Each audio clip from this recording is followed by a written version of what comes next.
Spoiler alert for anyone who's not 100% caught up on the MCU's sacred timeline.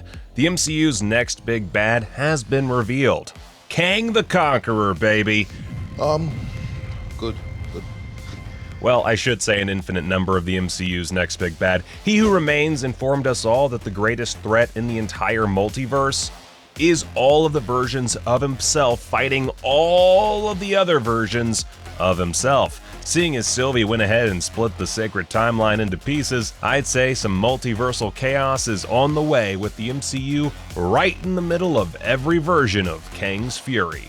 He Who Remains began his origin story monologue recounting the tale of a young scientist who discovered that universes were stacked on top of each other, while the scientist and his many variations would go on to take a wide variety of comic booky names. The first name he went by was Nathaniel Richards. There is little doubt that we will see the moment where Nathaniel makes his grand discovery and then realizes that dozens, if not hundreds, more of himself were making that discovery at the exact same time. Who knows, the specific scientist He Who Remains was referring to could end up becoming an ally for our heroes, who still goes by the Nathaniel Richards name. They might even acknowledge the fact that Nathaniel has long been suspected of being a descendant of not only Reed Richards of the Fantastic Four, but also his arch nemesis, Dr. Doom. I mean, with those genes running through your veins, it's no wonder every version of the guy became a narcissistic super genius. Poor guy's never had a chance.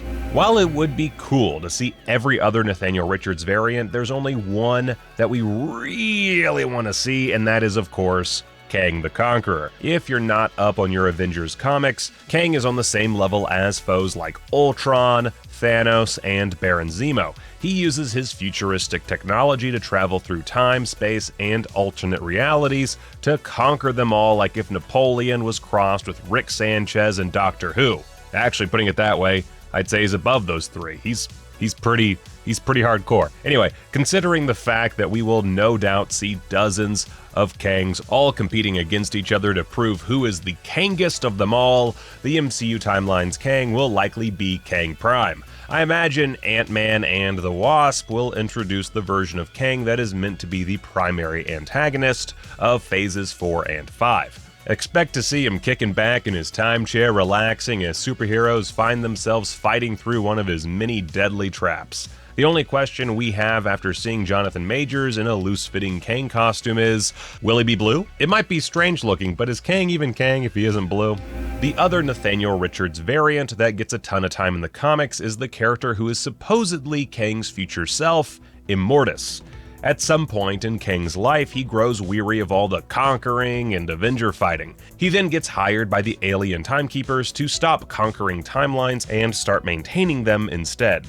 There are a ton of fans out there who think that Immortus is He Who Remains, which, is a solid guess. I think, however, that He Who Remains was referring to Immortus when he was talking about that multiversal conflict threatening to wipe out the timeline. If we think of it in terms of factions, it's likely that Kang will be on one side of the clash, while Immortus is on the other. Unfortunately, our heroes are likely to find themselves sandwiched right in the middle. Sandwich. Strangely enough, Kang wasn't the first version of Nathaniel to appear in Marvel Comics. Nathaniel Richards came from a time of peace, which he found, incredibly boring. Instead, he was obsessed with the heroic age of heroes like the Fantastic Four, so he decided to use Dr. Doom's time travel technology to go back to that era.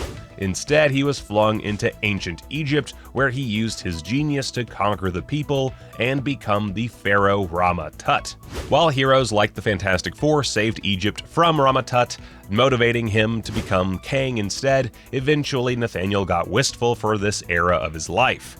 Eventually, he decided to retire to his ancient Egyptian kingdom, taking on the name Rama-Tut once more. I'm not really sure where the MCU will find time to visit ancient Egypt, but there's a solid chance that the Turtles may cross paths with him since they are also interlopers in ancient human history. If there's one complicated variant of Kang we're destined to see a lot of, it's the superhero Iron Lad. Young Nathaniel Richards discovered his terrifying future after Kang tried to interfere in his own timeline. Young Nathaniel then decided to change his future by going into the past and becoming the superhero Iron Lad. What can I say? Comics are confusing. He's a founding member of the Young Avengers, a team that the MCU has been setting up for years. Of course, this doesn't end up going his way, and he eventually accepts his destiny, even briefly becoming the villain, Kid Immortus. My guess is that he will make his first appearance in Ant-Man and the Wasp: Quantumania. He and Cassie Lang have a romance in the comics that I'm sure the MCU will explore in detail. Whoa, get your mind out of the gutter, not that much detail. After Nathaniel grows tired of his Rama-Tut identity, he becomes inspired by Dr. Doom to become a time-traveling supervillain known as the Scarlet Centurion. His great plan was to create a divergent timeline and use the Avengers as his pawns to conquer the modern age. As far as plans go, this is one of his best. I don't know about you, but I think it would be incredible to see the Centurion lead variants of the original Avengers against the inevitable new Avengers led by Sam Wilson's Captain America.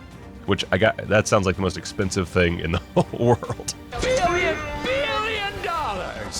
After a lifetime spent conquering timelines, ruling ancient Egypt, controlling the Avengers, and battling against alternate versions of yourself, it's only natural to crave a quieter life. For Kang, his life as Victor Timely is about as quiet as it gets. After one of his many defeats, Nathaniel decided to set up shop in 20th century America. He posed as Victor Timely and started the town of Timely, Wisconsin. He then replaced himself with a robot that would live as Timely and age appropriately. After that, he would return as Victor Timely Jr., Victor Timely III, and so on. The town served as the base for Timely Industries, a successful tech company.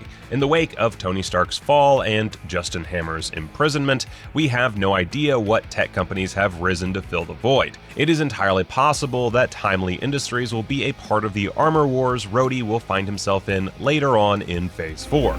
It's a law of the universe that if you travel through dimensions that you have to form a council of other versions of yourself. Long before Rick and Morty's Council of Ricks or The Flash's Council of Wells, Kang the Conqueror had his own council of all the different Kang variants. This is probably too weird of a concept to see in an Avengers movie, but there's there's that Doctor Strange scene where with the fingers coming out of the feet. You know what, never mind, it's probably not that weird. Anyway, there's little doubt that Loki will see himself impersonating a Kang to infiltrate the Kang Council. I mean, that episode just writes itself. There's also a second council called the Council of Cross-Time Kangs that was made up of aliens and humans who took on the Kang moniker. They were soundly destroyed by the monster Alioth. Seeing Alioth wipe out a whole other sect of Kangs would certainly put into perspective just how great the threat to the MCU really is. Several years ago, no one would think a silly character like Kangaroo the Conqueror would ever make it into the Marvel Cinematic Universe. That was before the internet fell in love with the greatest Loki variant of them all, Alligator Loki. There's no doubt now that we will likely see a kangaroo in the background of the Kang Council. Of course, the greatest version of this would be if Alligator Loki went up against Kangaroo the Conqueror. I don't know about you, but I'm pretty sure that would be the greatest showdown in the MCU. Now, I'm pretty sure that once the dust clears over the Kang saga, the Kang left standing will be the same one we met when this all started. I bet we see He Who Remains start the TVA once again to prune the timelines so that Kang, Immortus, the Scarlet Centurion, and the most dangerous of them all, Kangaroo, can no longer wreak havoc across the multiverse. The MCU just snuck in the grand theme of about a decade's worth of content. I guess that's how long we're gonna have to wait until Dr. Doom gets to Thanos' throne of the #1 Marvel villain. And hey, when that comes back, can we bring back the dude from Nip Tuck? He was awesome. Is that just me? Am I the only fan of that particular interpretation of the character? Yeah, whatever.